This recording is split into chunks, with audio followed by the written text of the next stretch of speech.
Spencer, last episode, we started going down the book aisle of a Christian bookstore. We picked up some, we realized maybe we don't like this. And I think that's sometimes what it feels like when we read Jesus' words about money. We read it and we say, I don't like that. But we really need to sit with it and allow his words to transform us to where we come to love Jesus more than we love money. Welcome to the Second Half Stewardship Podcast. We believe that God owns it all, and our response as Christians is to live generous lives. I'm Spencer Hall, a certified financial planner. And I am Austin McLaughlin.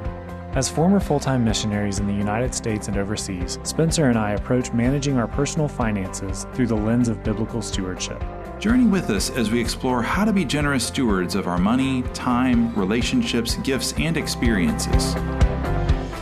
So first of all, we apologize again to the viewers and listeners that this is an episode born out of failure. We couldn't get through everything last time. So our themes about what Jesus teaches about money. Again, we're going to go through 5 different areas. We've got so many different scriptures to really dive into. It's a little bit different episode than what we've done in the past. We talked last time about God as our provider, how that really is the foundation. And Jesus speaks about that in so many different ways, and he assumes that. Then we talked about the relationship with Jesus being more valuable than all money and resources. So that being that priority that we have, it's the pearl of great price. It is the field that we need to go and sell everything so we can buy it because we have this treasure.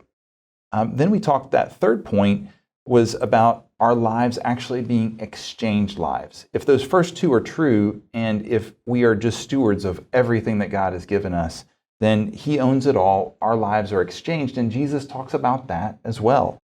In Luke 12, he talks about giving up our money and possessions. He talks in several different parables about us being given funds, or a manager being given funds to steward, and the steward either does well with them or not, but the observation that we would have is they're given everything. So the owner still owns it. The steward just has it for a season. So today we confront even things that are maybe more dicey, challenging, you could say, in that we have to recognize that money is a direct competitor to God. It is maybe the direct competitor to God. We don't see anywhere else Jesus comparing or Jesus contrasting what money can be as an idol in such a direct fashion. So you want to dive in there in our first theme of the day? Yeah, first theme of the day. Well, if we didn't lose half of our audience last week and the week before, maybe we're going to lose the other half, the other 2 people today. Yeah. So money is a direct competitor to God. Again, we're building off of that foundation that God is our provider. He is more precious than anything, and that we live this exchange life. And so we kind of continue to build this intensity with Jesus' words. And that's really all that we're doing, is we're just overwhelming ourselves with what Jesus says. And so in this, we come back to a passage that we have sat in quite a bit. But Matthew 6:24, no one can serve 2 masters, for either he will hate the one and love the other, or he will be devoted to the one and despise the other. It's really clear. It's either Jesus or money. We are going to serve something. And I think this is something we've talked about before, but the reality is that our lives, we are going to worship something. We are going to spend our energy being consumed by something. And Jesus knows that money is going to be that competitor. You cannot serve God and money simultaneously, Jesus says. He warns about that love of money. And it's arguable that money is the single greatest competitor to authentic Christianity. And that's for the millions of people that follow Jesus or claim to follow Jesus, especially in the United States. Are we going to love and serve the dollar? Or are we going to serve the living God? Well, and we see that this isn't just at the beginning of Jesus' ministry or in the middle or at the end. Again, in Matthew 6, this is Sermon on the Mount. So it's kind of that teaching that's right at the outset of his ministry, soon after he's tempted. But then we go to Luke 12 in our next passage, and this is actually after he's already set his face towards Jerusalem. So this is on the journey to the last week of his life in Holy Week. And we see, he says, and he said to them, take care and be on your guard against all covetousness, for one's life does not consist in the abundance of his possessions. He's saying that we really have to guard ourselves against this because there is a pull in this direction for all of us. It's not just for some. It is something that each one of us needs to really guard against. And he tells a parable right after that. And, we referenced this in the first episode that we were getting into here, but it's the parable of the rich fool building those two, the bigger barns, where he rebukes the guy who says, well, I've got all that I need, and so here's what I'm going to do. I'm going to build a bigger barn so I've got more and more security. And the reality is, in our culture, we would laud him.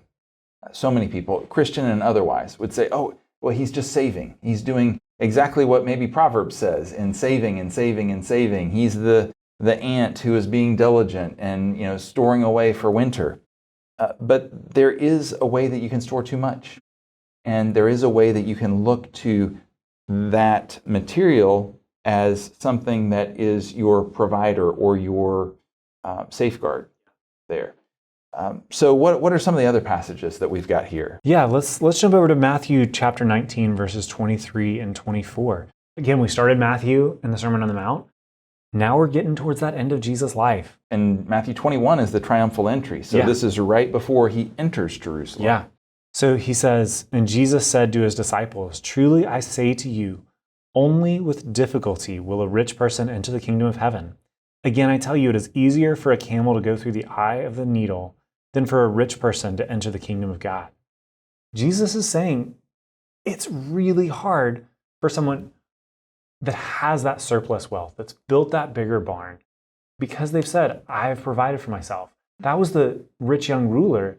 Is he walked away and he said, I have provided enough for myself for my lifetime, for more lifetimes than I will ever need.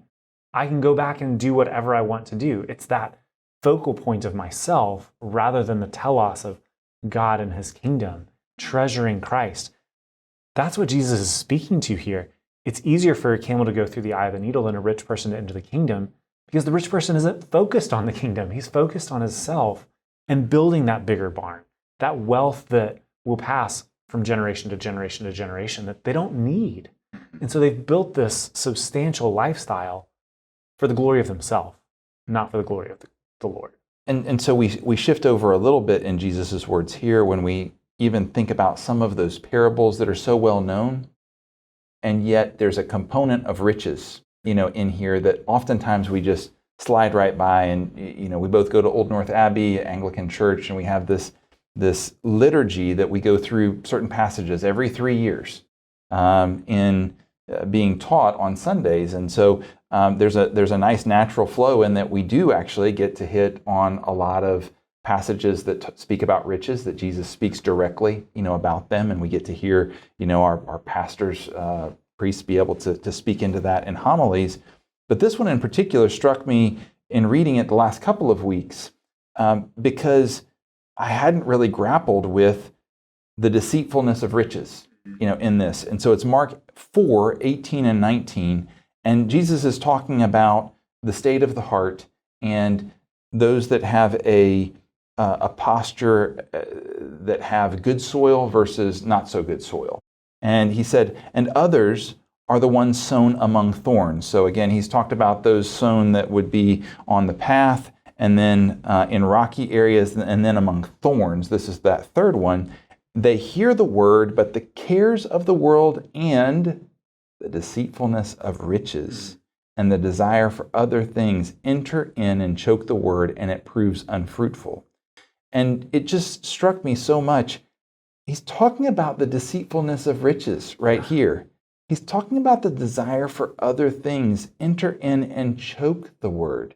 So we could have very, very good soil. Yeah. Everything could be lined up well, but maybe we're saving too much. And maybe that accumulation starts to choke our hearts, starts to take away the fruitfulness of our lives. And that, of course, again, is right at the beginning of Jesus' ministry. But so many of the different parables, there is this component where Jesus is really attacking the riches that we can lean on, because the Pharisees did that so much and other people in his day did that so much. It wasn't just us. It's not just us now, but it was in his day as well. Yeah. Well, and we see this really on display with the temptation of Jesus in Matthew 4 and Luke 4. And Satan essentially shows Jesus everything. He says, this can all be yours, which is kind of a fool's errand because God owns it all. It is his.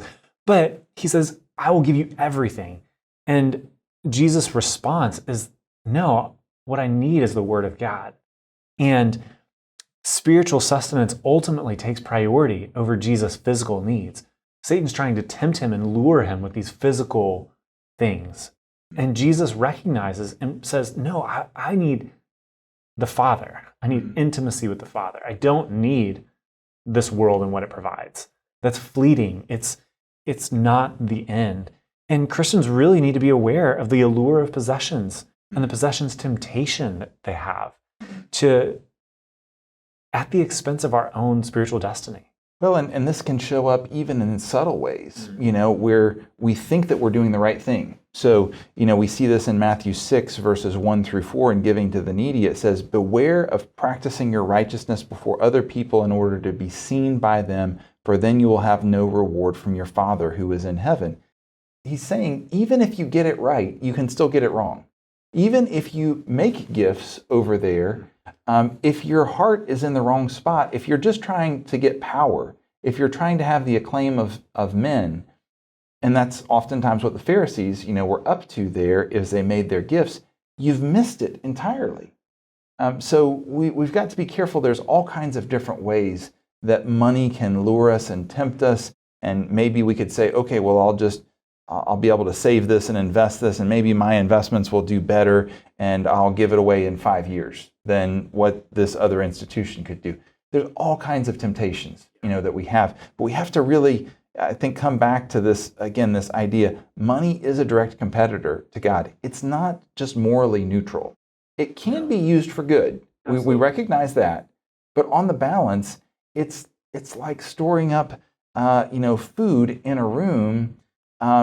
It's going to go bad at some point. And the more that we have, we're never going to be able to consume it. So we really have to see that as that accumulates and we go far beyond enough, we're putting our lives in spiritual peril. Well, and to finish this part off, we look at Luke 14:28 and onward.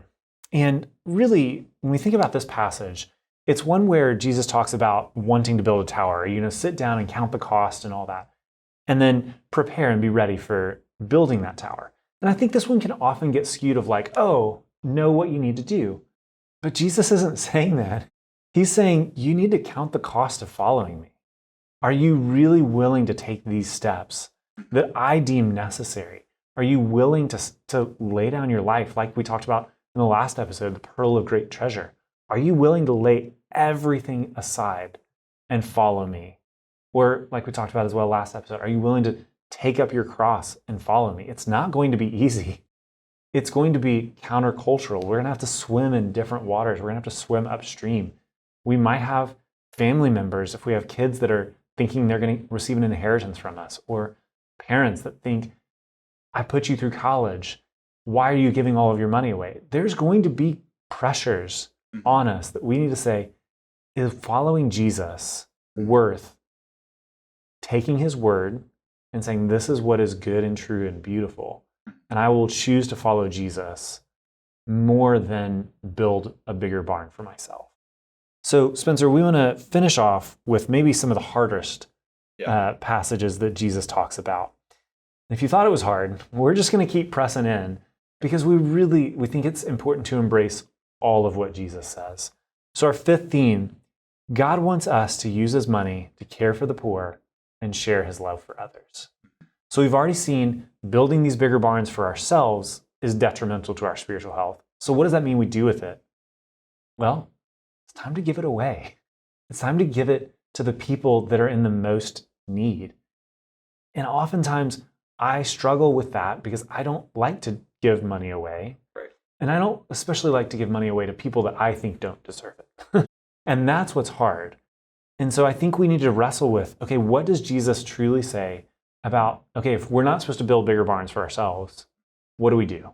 Well, and this is part of how we respond in faith, because we talked about it a little bit last time. But we see grace given to us unconditionally, but there are conditions around what Jesus expects from us, and what the early church shows is in line with the gospel.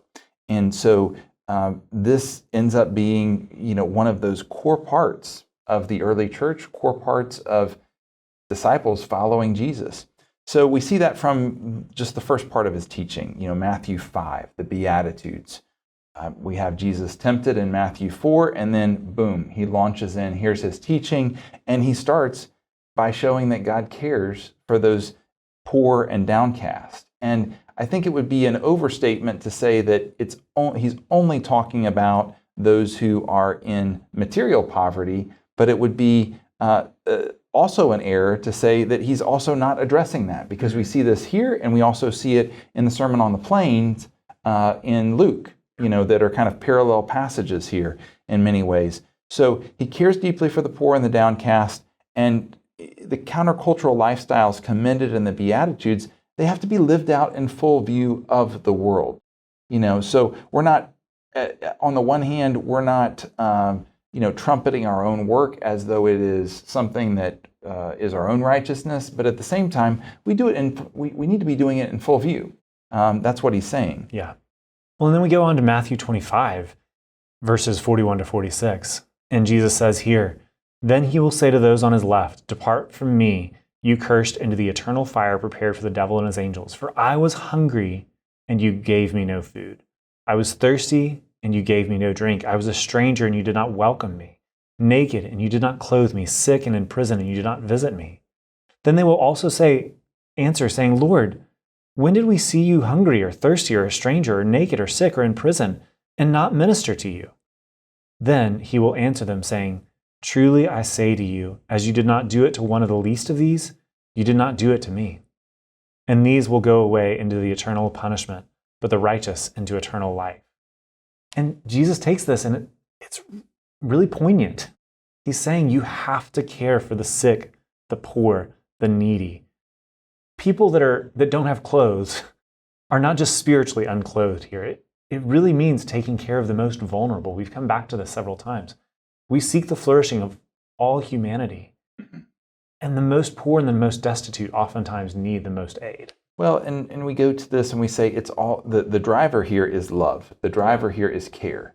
And so, when you're walking by, in downtown and someone asks you for money, does it mean you give them money every time? Well, not necessarily. Usually if people are asking me for money, I'm going to say, well, can I get you something to eat? Because I know if I take them over to a restaurant and get them some food, I'm actually providing something for them. There are so many folks that, based on just where they're at in life, money is not going to be a solution, for them. So we have to, there are ways that we can care with our time and our resources while also protecting, those folks. And sometimes we need to just have the space to be able to do that. Sometimes I need to be able to say, okay, I did have other plans, but the Lord has put this gentleman, this lady, right in front of me. I need to go spend 15 minutes, in Subway with them, listening to where they're at in life and seeing if I can help meet some, physical needs, right here. So we go to Luke 6:20 to 23.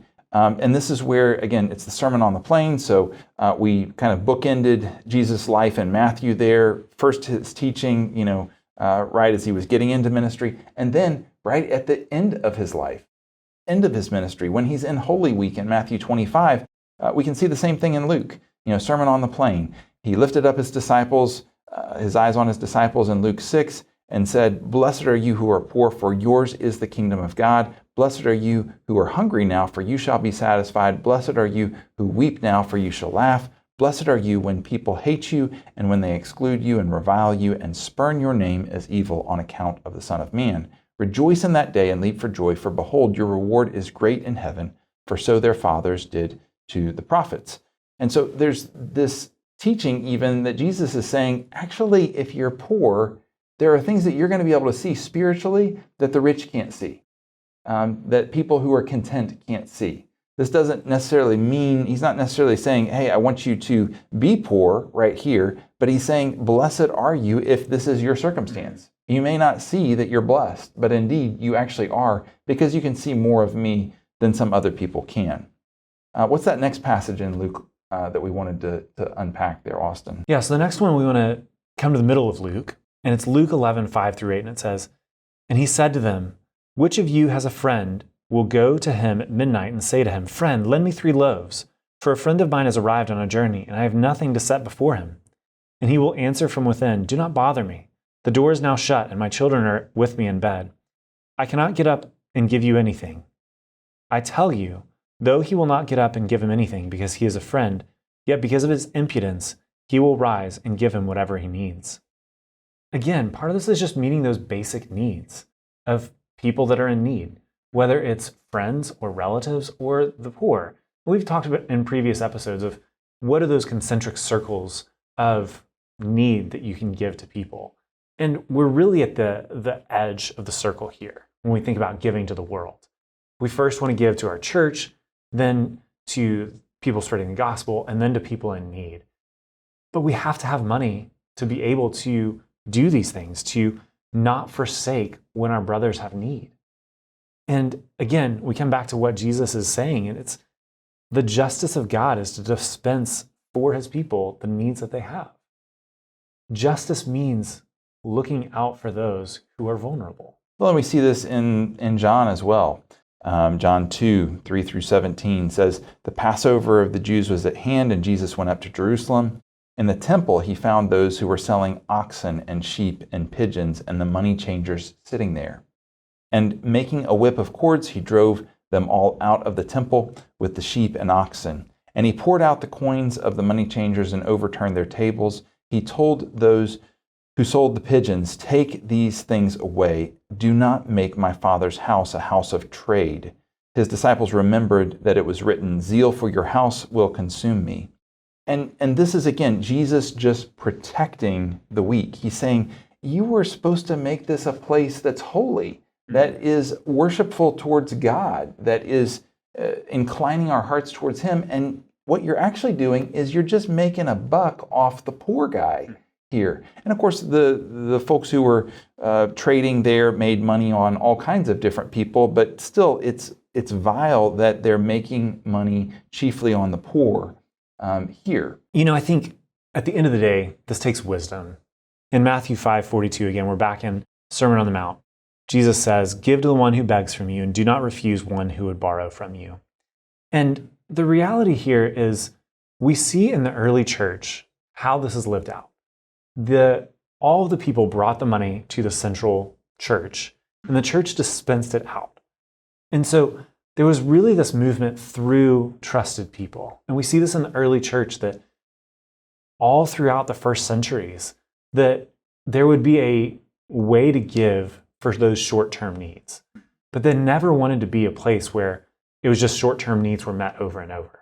They wanted to move people from poverty into a place of stability. And so I think in all of this, when we think about meeting the needs of the poor, it needs to be long-term. Right. I think maybe that's the most scary part of it, is that it's much easier for me to give a 20 than it is to take somebody to lunch, to hear their story, to think about how can I creatively meet the needs they really have.